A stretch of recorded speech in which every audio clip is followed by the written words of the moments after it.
ಮೇಲೆ ಇದ್ದಂತ ನಂಬಿಕೆ ಅವಳಲ್ಲಿ ಏನ್ ಮಾಡ್ತು?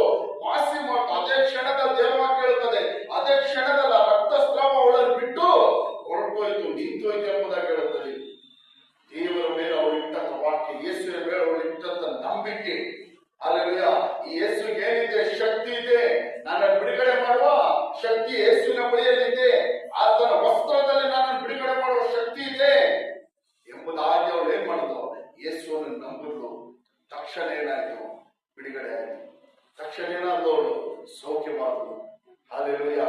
ನಾವು ಇದೇ ರೀತಿ ಹಲ್ಲೆಲೂಯಾ ಯೇಸುವನ್ನು ಏನ್ ಮಾಡ್ಬೇಕು? ನಾವು ನಂಬಬೇಕು. ಆತನ ವಾಕ್ಯವನ್ನು ನಂಬಬೇಕು. ನನ್ನ ಎಲ್ಲ ಕಷ್ಟಗಳು ಹಿಂಸೆಗಳಿಂದ ಆತನ ಬಿಡಿಸಲು ಶಕ್ತನೆಂಬುದಾಗಿ ನಾವು ಏನ್ ಮಾಡ್ಬೇಕು? ನಂಬಬೇಕು.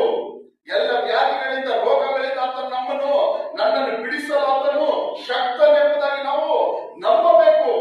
ಎಲ್ಲ ಸಾಲ ಬಾಧೆಗಳಿಂದ, ಎಲ್ಲ ದರಿದ್ರಗಳಿಂದ, ಎಲ್ಲ ಹಿಂಸೆ, ಎಲ್ಲ ಕಷ್ಟಗಳಿಂದ ಆತನ ನನ್ನನ್ನು ಬಿಡಿಸಲು ಶಕ್ತನು, ನನ್ನನ್ನು ಬಿಡುಗಡೆ ಮಾಡಲು ಆತನ ಶಕ್ತನು ಎಂಬುದಾಗಿ ನಾವೇನ್ ಮಾಡಬೇಕು?